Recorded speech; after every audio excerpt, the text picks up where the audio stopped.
എല്ലാവർക്കും സ്വാഗതം. ഇന്നത്തെ വീഡിയോയിൽ നാം സംസാരിക്കുന്നത് കേരളത്തിലെ ഏറ്റവും വലിയ മതപണ്ഡിത സംഘടനകളിലൊന്നായ സമസ്ത കേരള ജമിയത്തുൽ ഉലമയെക്കുറിച്ചാണ്. സമസ്തയെക്കുറിച്ച് കേട്ടിട്ടുണ്ടെങ്കിലും എത്ര പേർക്ക് അതിന്റെ ചരിത്രം, പ്രവർത്തനം, സ്വാധീനം എല്ലാം വ്യക്തമായി അറിയാം? ഈ വീഡിയോ നിങ്ങൾക്ക് അത് മുഴുവനായി മനസ്സിലാക്കാൻ സഹായിക്കും.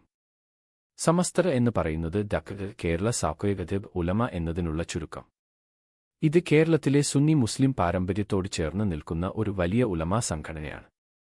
ഇവരുടെ പ്രധാന കാര്യങ്ങൾ: കേരളത്തിലെ മദ്രസ് വിദ്യാഭ്യാസം നിയന്ത്രിക്കൽ, മതപണ്ഡിത പ്രവർത്തനങ്ങൾ ഏകോപിപ്പിക്കൽ, പള്ളികളെ സംബന്ധിച്ച പലവിധ മാർഗനിർദ്ദേശങ്ങൾ നൽകൽ, സമൂഹത്തെ മതപരമായി നയിക്കൽ. സമസ്ത ഒരു മതസംഘടന മാത്രം അല്ല, മുസ്ലിം സമൂഹത്തിന്റെ വിദ്യാഭ്യാസപരമായ അടിസ്ഥാനത്തെ നിർമ്മിച്ച ഒരു ശക്തി കൂടിയാണ്. സമസ്ത രൂപം കൊണ്ടത് 1926 ഫെബ്രുവരി 26 കോഴിക്കോട് നഗരത്തിലാണ്. അന്ന് കേരള മുസ്ലിം സമൂഹം പല പ്രശ്നങ്ങൾ നേരിടുന്ന ഒരു കാലഘട്ടം ആയിരുന്നു. പുതുപൈതൃക പ്രസ്ഥാനങ്ങൾ, മതപരമായ ആശയക്കുഴപ്പങ്ങൾ, വിദ്യാഭ്യാസത്തിലെ പിന്നാക്കാവസ്ഥ. ഈ സാഹചര്യത്തിൽ പരമ്പരാഗത ഉലമ്മാർ ഒത്തുകൂടി ഒരു സംഘടന രൂപപ്പെടുത്താൻ തീരുമാനിക്കുകയായിരുന്നു. സ്ഥാപകരിൽ പ്രധാനപ്പെട്ടവർ: ഷെയ്ഖുൽ ഇസ്ലാം പാണക്കാട് തങ്ങൾ, കൊടിയത്തൂർ തങ്ങൾ, സയ്യിദ് അബ്ദുറഹ്മാൻ അൽ ബുഖാരി, ഖാലിദ് അലി അൽകുത്തി, ഒട്ടേറെ പ്രമുഖ ഉലമാർ.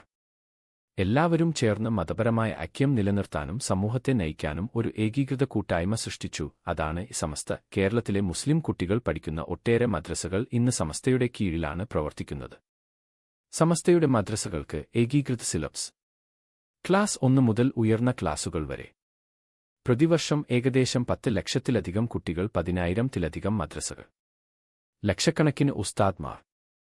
സമസ്ത മദ്രസകൾ കുട്ടികൾക്ക് ഖുർആൻ, തൗഹീദ്, ഫിഖ്, ഹദീസ്, ഇസ്ലാമിക നൈതിക മൂല്യങ്ങൾ, അറബിക് ഭാഷ എന്നിവ വളരെ ക്രമമായ ഒരു രീതിയിൽ പഠിപ്പിക്കുന്നു.